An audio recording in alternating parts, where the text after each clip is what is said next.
अस्सलामुअलैकुम, खुश आमदीद। मैं हूँ बिनते आबदा और आज हम बात करेंगे डायरिया के बारे में, जिसे हम असहाल भी कहते हैं, जिसके बारे में बात करना अक्सर ही आसान नहीं होता।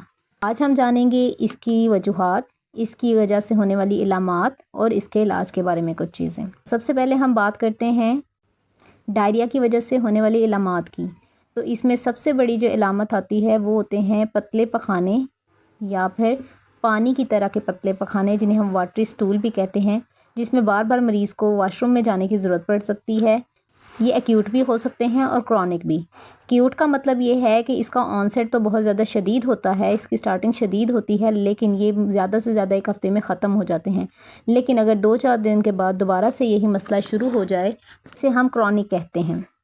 अगर इसकी दूसरी लामात की बात की जाए तो पेट में मरोड़ पड़ना, पेट में गैस का भर जाना जिसकी वजह से गुब्बारे की तरह फूल जाए, दिल ख़राब होना या दिल ख़राब होने के साथ साथ उल्टी का आ जाना ज़्यादातर देखे गए हैं।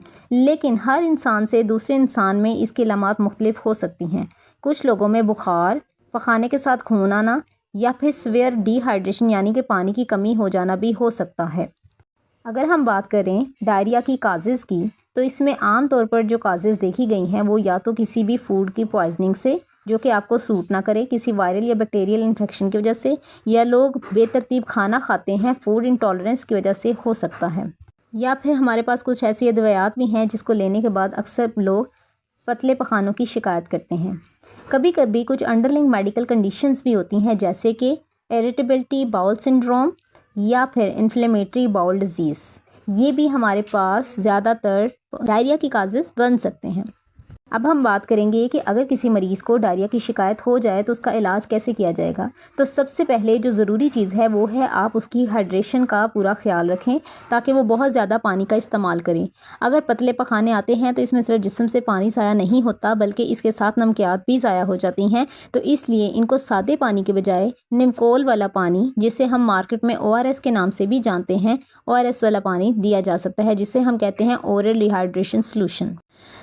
मार्केट में इसकी बनी बनाई बोतलें भी अवेलेबल हैं, या फिर इसके साशे मौजूद हैं, जिसे आप 1 लीटर वाली पानी की बोतल में शामिल करेंगे। और जब भी आपका मरीज़ उल्टी करे या फिर पतला पखाना करे, बड़ों में पूरा गिलास और छोटे बच्चों में 1 आधा गिलास, या फिर अगर बहुत छोटा बच्चा है तो 1 पूरा फीडर भर के निमकोल का पानी पिलाया जाता है। और अगर आपके इलाके में ORS की सहूलत मौजूद नहीं है तो आप इसे घर पर भी बना सकते हैं। 1 लीटर पानी, उसमें 6 चम्मच चीनी के और 1 आधा चम्मच नमक का डाल के, जायके के लिए आप कुछ चुटकियाँ लीमू की ऐड कर सकते हैं और उसे आप निमकोल के तौर पर इस्तेमाल कर सकते हैं। इसके अलावा डिहाइड्रेशन के बाद आप ज़्यादातर इन लोगों को ब्रैट डाइट देते हैं।